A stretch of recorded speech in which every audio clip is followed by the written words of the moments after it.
নারী জাতির যে সম্মানটা তুমি বৃদ্ধি করেছো, তোমার এই গুণের জন্যই আমি মনে করি যে আমার পক্ষ থেকে আমি তোমার পাশে দাঁড়িয়েছি।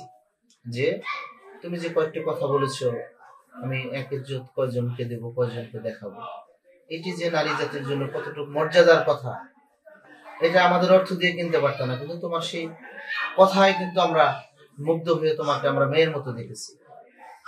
তো এখন এই যে সোহাগ যে জামিনে মুক্তি পেল, সোহাগ যদি তোমাকে কষ্ট দেয়, অনেক কষ্ট দিল, তোমাকে সোহাগ ভালোবাসবে না, কষ্ট দিবে, সেই কষ্টের মধ্যে দিয়ে কি ওর সাথে সংসার তুমি কিংবা সারা জীবন কাটিয়ে যেতে পারবে? আমি ওর সাথে সারা জীবন কাটিয়ে যাবো।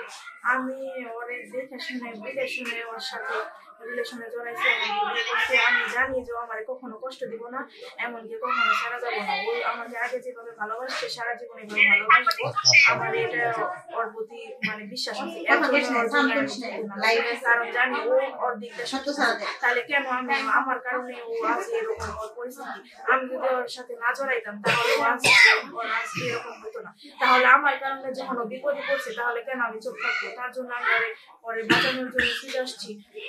আর আপনারা সবাই আমার পাশে থাকছেন, আমাকে অনেক সাপোর্ট করছেন, অনেক ভালোবাসছেন। আপনাদেরকে সবাইকে ধন্যবাদ।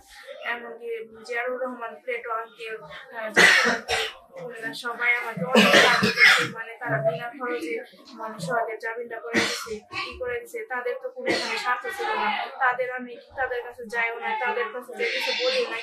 তারা শুধু আমার কথা শুনে আমার কষ্ট দেখে তারা আগে আসছে। এটা আমি অনেক মনে করি।